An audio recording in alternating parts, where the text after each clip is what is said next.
In your opinion, what's the difference between church and state? Church is a place where people practice religion, and school is a place of learning, and they've always been separated. Separation of church and state is the removal of religion from any public governmental building or organization, such as public schools, government buildings, and it's more than just specific church, it's all religion. I honestly don't know how to answer that question.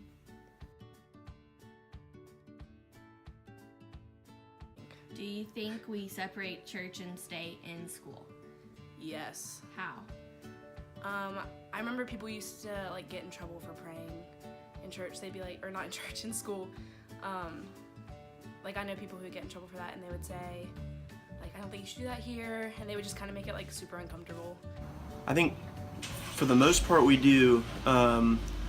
Of course, if you have private education at Christian schools or things like that, it is deliberately not separated. But in general, at the public level, I would say that we do. And the way that we do that is by looking at certain things objectively, such as math or science, or even in literature, looking at it from the perspective of as it was written, versus bringing in this religious touch to opinions or even facts. Public schools don't really bring religion into the room, like into the classroom. Teachers don't teach religion unless it's sort of just like a fact-based like setting, not so much as like beliefs. But then there are some schools that are like private that are like designed to have religious views in the school. So it's different, like having a separation in schools between like teaching religion and not teaching religion.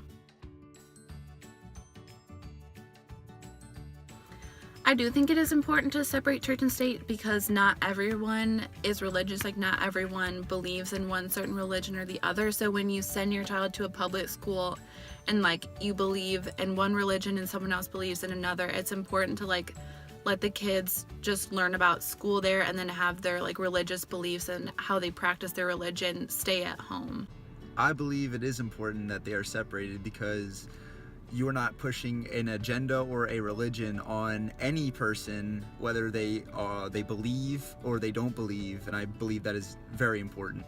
I think ideally it would be great if they didn't have to be separate, but I don't think it really works for our society anymore. I attended Catholic school from 1st grade through 8th grade.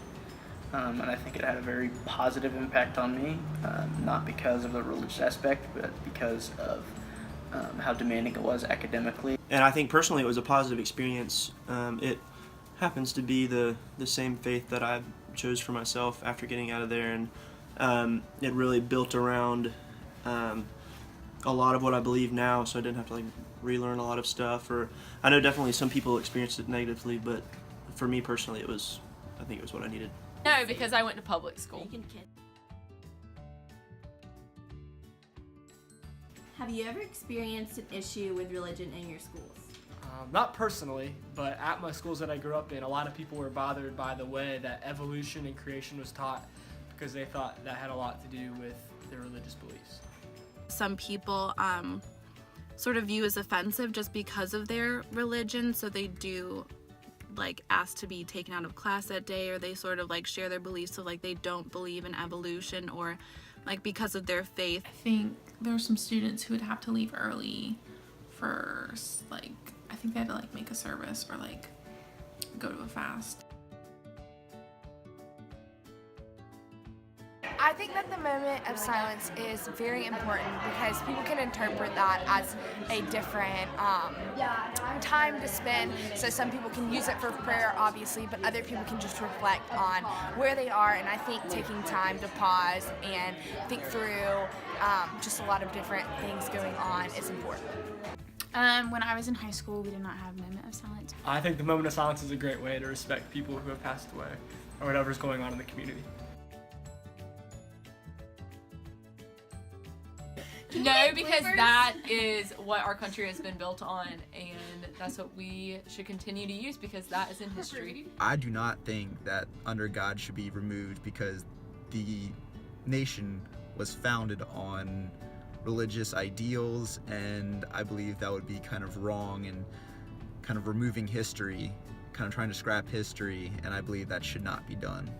I think keeping under God in a pledge I don't think that's a serious topic that should be addressed, or I wouldn't vote to take under God out of the pledge.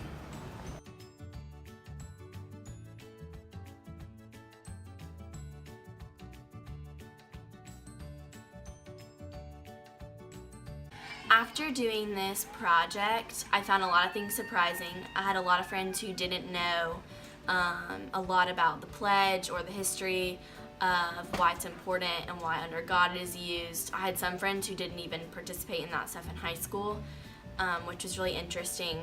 I thought it was really cool to kind of bring this people's attention that are around us, not education majors, don't talk about this on a normal basis, and see what they had to say about problems in education that they might not even think about. I found surprising the amount of people who attributed the Pledge of Allegiance to being so old and as a foundational piece to our Constitution, when in actuality it's not that old of a document.